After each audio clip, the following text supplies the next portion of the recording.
या अय्युहल्लज़ीना आमनु ज़्कुरुल्लाह ज़िक्रन कसीरा वसब्बिहूहु बुक्रतन व असीला। बिस्मिल्लाहिर्रहमानिर्रहीम नहमदुहु व नुसल्ली अला रसूलिहिल करीम। अस्सलामु अलैकुम वरहमतुल्लाहि वबरकातुहू।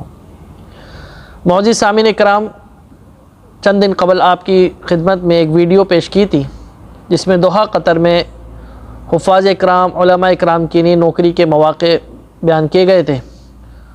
लेकिन उस वीडियो को देखकर बहुत सारे भाइयों के जहनों में कुछ सवालात आए थे और उन्होंने आने की भी ख्वाहिश भी ज़ाहिर करी, लेकिन उनके जहनों में चंद सवालात आए थे जो उन्होंने कमेंट्स में पूछे हैं। तो मैंने उन सवालात को देखकर यही सोचा कि वो सवालात और जवाबात आपके सामने रखे जाएं ताकि मज़ीद आप लोग जो है इस बात से फ़ायदा उठा सकें, जो यहाँ आने के ख्वाहिशमंद हैं उनको ज़्यादा फ़ायदा हो सके।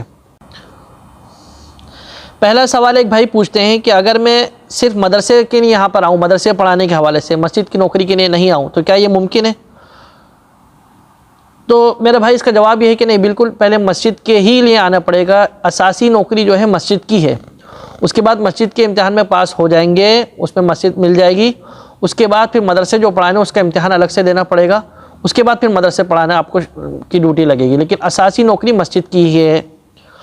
दूसरा सवाल एक भाई पूछते हैं कि मैं तो सिर्फ हाफिज़ हूँ और अरबी नहीं जानता, तो क्या मैं आ सकता हूँ? तो मेरे भाई बिल्कुल, अगर आप हाफिज़ हैं, पुख्ता हाफिज़ हैं, यानी अरबी का आना ज़रूरी और लाजमी नहीं है। अगर आप बिल्कुल पुख्ता हाफिज़ हैं, तजवीद के साथ, लहजे के साथ बहुत उम्दा हाफिज़ हैं, तो बिल्कुल आप तैयारी भी कर सकते हैं और आ भी सकते हैं। तीसरा सवाल जो बहुत ज़्यादा साथियों ने पूछा वो बहुत अहम सवाल है कि ये जो किताबें हैं, दो किताबें फ़िक़्ह की, पहली मनारुस सबील और दूसरी अलामुस सुन्ना अल मंशूरा अक़ीदे की, ये कहाँ से मिलती हैं? तो ये इन दोनों किताबों को हासिल करने के दो तरीक़े हैं। पहला तरीका ये है, या तो आप गूगल पे लिखेंगे इन दोनों किताबों के नाम एक एक करके, वो PDF लिख देंगे तो वहाँ से डाउनलोड कर सकते हैं। दूसरा तरीका ये है कि मुझ आजिज़ के व्हाट्सअप नंबर पर आप रब्ता करें, तो इंशाल्लाह मैं आपको आपके व्हाट्सअप नंबर पर भेज दूँगा। और मेरा व्हाट्सअप नंबर ये स्क्रीन पर आपके सामने आ रहा होगा इंशाल्लाह। इसको आप देखकर अगर किताबें आपको मतलूब हैं या किताबों के अलावा भी अगर कोई सवाल इस बारे में पूछना है या कोई भी चीज़ किताब के हवाले से पूछनी है या कुरान के हवाले से पूछनी है, तो वो भी पूछ सकते हैं इस नंबर पर। एक और भाई ने एक सवाल पूछा है कि क्या आलिम होना ज़रूरी है? तो नहीं, बिल्कुल आलिम होना ज़रूरी नहीं है, हाफिज़ पुख्ता होना ज़रूरी है, आलिम होना ज़रूरी नहीं है। अच्छा, एक भाई सवाल पूछते हैं कि ये किताबें किस मज़हब की हैं, इमाम शाफ़ी, इमाम मालिक या किस मज़हब की हैं? तो ये किताबें इमाम अहमद बिन हम्बल रहमतुल्लाह अलैह के मसलक की हैं। अच्छा, एक भाई पूछते हैं कि फ़िक़्ह में किस मज़हब की बिना पर जवाब दिया जाएगा? तो वही जवाब है कि फ़िक़्ह में इमाम अहमद बिन हम्बल रहमतुल्लाह अलैह के मसलक के मुताबिक, यानी इस किताब के मुताबिक जवाब दिया जाएगा। एक भाई पूछते हैं कि पहली मरतबा टेस्ट के लिए अपने पैसों पर वीज़ा लेकर आना पड़ता है? जी बिल्कुल, जो पहली मरतबा जो ऑन अराइवल वीज़ा पर आएंगे तो अपना टिकट, अपना ख़र्चा, अपनी रिहाइश सब कुछ अपना करना पड़ेगा, और इसकी अपनी रिहाइश सब कुछ अपना करना पड़ेगा। इसमें भी आप, यानी अगर खुदा न खास्ता फ़ेल हो गए तो ये सब कुछ आपका ज़ाया जाएगा। तो पहले दिन से मैं कह रहा हूँ कि सबसे पहले आप लोगों ने करनी है तैयारी मुकम्मल हो जाए, उसके बाद फिर और चीज़ों को जो है ना आपने आगे बढ़ाना है, आगे देखना है। तैयारी शर्त अव्वल हो, तैयारी भी मुकम्मल, ऐसी तैयारी कि आपको 100% यकीन हो कि मैं पास हो जाऊंगा, ताकि आपकी जो मेहनत, आपका पैसा, आपका टाइम ये ज़ाया ना हो। एक भाई पूछते हैं कि सवाल किस तरह के होते हैं? जी, सवाल इस तरीके से होते हैं कि एक सवाल होता है, उसके नीचे 4 जवाब लिखे होते हैं।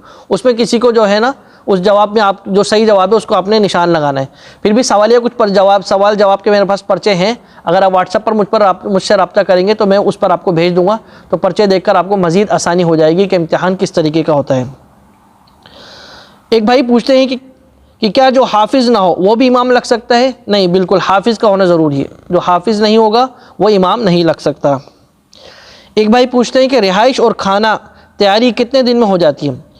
तो रिहाइश और खाने के हवाले से जो पूछा ना, यानी उनके 2 सवाल हैं। पहले है कि रिहाइश और खाना यानी अपना रखना पड़ेगा। जी बिल्कुल, यहाँ पर जब आप इम्तिहान के लिए आएंगे तो रिहाइश और खाने का अपना इंतज़ाम करना पड़ेगा। रिहाइश का इंतज़ाम हो जाता है, यहाँ बहुत सारे इस तरह फ्लैट या इस तरह बने हैं, उसमें लोग शेयरिंग के साथ रहते हैं, उसमें एक बेड ले सकते हैं। तैयारी कितने दिन में हो जाती है? तैयारी आपके ऊपर है, बहुत ज़्यादा मेहनत करेंगे तो 1 महीने में तो आराम से तैयारी हो जाती है, वरना ये कि 1 साल भी लग जाते हैं, 2 साल भी लग जाते हैं। कहने का मकसद है जल्दी ना कीजिएगा, बिल्कुल पक्की तैयारी करें, जितनी आपकी जो है ना जहनी वसात है, जहनी ताकत है, उस हिसाब से तैयारी करें, लेकिन तैयारी मुकम्मल करें। एक भाई पूछते हैं कि क्या नाबीना इमाम यहाँ पे लग सकते हैं? नहीं, आँखों का यानी नाबीना नहीं लग सकते, यानी माजूर को ये लोग नहीं लेते।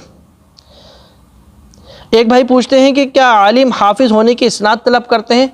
तो आलिम होने की इस्नाद तलब तो नहीं करते, अगर हो तो अच्छा है, लेकिन हाफिज़ होने की इस्नाद होना ज़रूरी है। और इसी के साथ साथ जब आप लोग इम्तिहान के लिए आएँ तो वहाँ से ये सनद भी लेते आएँ जो इजाज़त, जैसे अपनी हम लोगों के सनद होती है ना इजाज़तुल हदीस की, इसी तरीके से एक सनद होती है इजाज़तुल कुरान की, कुरान पाक की इजाज़त आपके पास किस शेख की है, किस उस्ताद की है, तो वो सनद भी लाजमी लेकर आएँ तो ज़्यादा फ़ायदा होगा। इसी तरीके से एक भाई पूछते हैं कि अगर इम्तिहान में फ़ेल हो गए तो फिर क्या होगा? तो मेरे भाई खुदा न खास्ता अगर इम्तिहान में फ़ेल हो गए तो फिर वापस मुल्क जाना पड़ेगा, इसलिए कि एक इम्तिहान में अगर खुदा न खास्ता फ़ेल हो जाए तो अगले इम्तिहान की तारीख़ 6 महीने के बाद मिलती है, कम से कम 6 महीने का बीच में वक्फ़ा होना ज़रूरी है। तो अल्लाह पाक जो भी साथिया है कोशिश तो यही कि अल्लाह पाक उसको पास, यानी दुआ भी यही है कि अल्लाह पाक उसको पास करवाए। तो सारी बात का खुलासा ये हुआ कि इम्तिहान का तरीका यही हुआ कि सबसे पहले आप लोगों को अपने काम सारे जारी रखने हैं और किताबों की तैयारी करनी। किताबों की तैयारी जब मुकम्मल हो जाए, एक साथी पूछ रहे थे कि मैं पासपोर्ट अभी से बनवा लूँ, नहीं पासपोर्ट भी नहीं बनवाना। जब आप किताबों की तैयारी मुकम्मल कर लें, देख लेंगे हाँ भाई किताबों की मैंने तैयारी कर ली, फिर आप पासपोर्ट, वीज़ा, इन चीज़ों के बारे में जो है ना वो फिर इम्तिहान के दाखिले के लिए अप्लाई करें, ये चीज़ें बाद में करें। लेकिन पहले सबसे पहले किताबों की तैयारी, कुरान पाक की तैयारी, और कुरान पाक की भी तैयारी मुकम्मल तैयारी, खाली याद नहीं बल्कि तजवीद के साथ, लहजे के साथ। उसमें भी अगर कोई साथी वहाँ किसी शेख को, किसी जो अच्छे कारी हैं उनको सुना दे, या इस आजिज़ फ़कीर को भी अपनी कुछ रिकॉर्ड करके भेज सकते हैं, तो मैं फ़कीर भी इसमें बता सकता हूँ इंशाअल्लाह, यहाँ के माहौल को देखते हुए कि ये मुनासिब रहेगा या नहीं रहेगा, या क्या इसमें कमी कोताही है। तो जो भी बातें वो इंशाअल्लाह मेरे व्हाट्सअप नंबर पर भी पूछ सकते हैं। दुआ यही है कि अल्लाह पाक आपको इन तमाम मराहिल में कामयाबी अता फरमाए इंशाअल्लाह। फिर ये है कि बस आप लोग कोशिश करें, हिम्मत करें, हिम्मत मर्दा मदद खुदा, अल्लाह पाक आपकी मदद फरमाए। दुआओं में याद रखिएगा। अस्सलामु अलैकुम व रहमतुल्लाहि व बरकातुहू।